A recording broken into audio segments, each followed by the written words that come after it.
পয়গম্বরের সাহাবী এত পরিমাণে গরিব, ঘরের চুলায় আগুন জ্বলে না, খানা নাই, কিন্তু জামাতে নামাজ পড়া বাদ দেয় না। মসজিদের মধ্যে আজান হচ্ছে, ইকামত যখন হবে অন্যান্য সাহাবায়ে কেরাম আগে আগে গিয়া মসজিদে বসে অপেক্ষা করেন, আমার নবীজি আসবেন, ইমামতি করবেন, নামাজ আদায় করে নবীর বয়ান শুনে ঘরে যাব।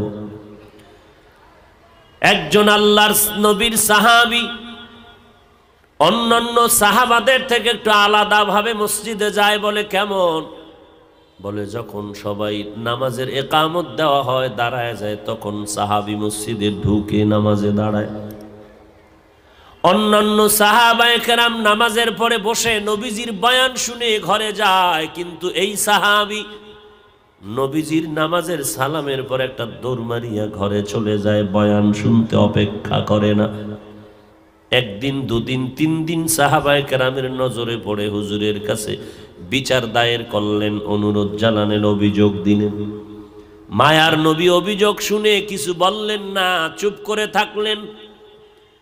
কিছুদিন পর আবার ওই সাহাবীর নামে একই অভিযোগ দিলেন, নবী অমুক সাহাবী ইকামতের সময় মসজিদে ঢুকেন, আবার সালামের পরে চলে যায়, আমরা তো অনেক আগে আসি, অনেক পরে যাই।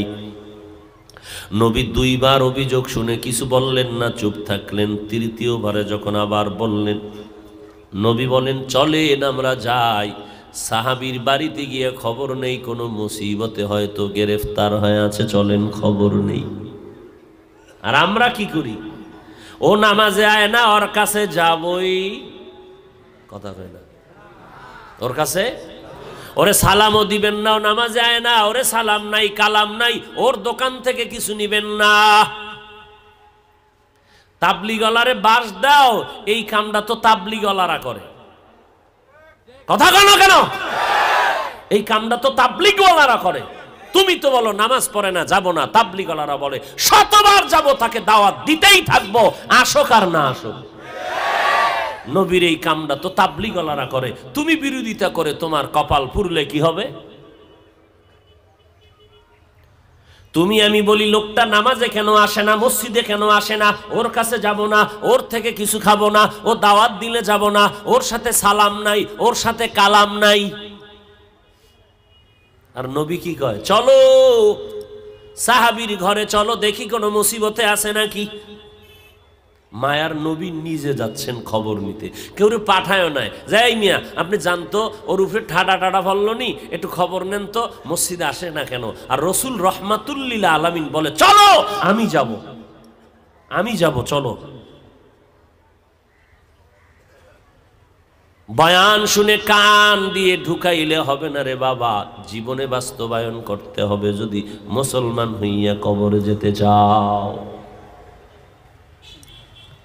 হায় হায় হায়, নামাজে আসে না কেন, কথা নাই, সালাম নাই, কালাম নাই। হঠাৎ করে চোখের সামনে পড়ে গেলে, ও আল্লাহ কত মুত্তাকি পরহেজগার হাজী সাহেব আছে, সি সি সি সি সি কয়া দূরে সরে, দূরে দূরে যাও, দূরে যাও, তুমি নামাজ পড়ো না, এর সাথে কথা বলা যাবে না।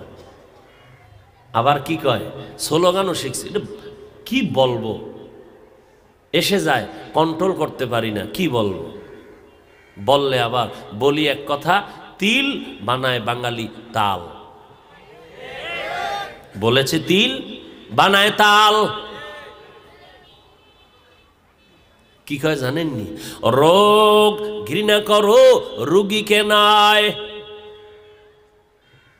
স্লোগানও দেয়, কেতনা বড় ইতর আর চাপাবাজ।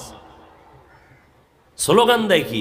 রোগের ঘৃণা করো, রুগীকে নয়। স্লোগান দিয়েছ, এই স্লোগান যদি কাজে লাগাইতি রে মুসলমান, তাহলে বেনামাজির হিংসা করতি না, ঘরে যাইয়া পাও ধরিয়া বলতি চল নামাজে চল।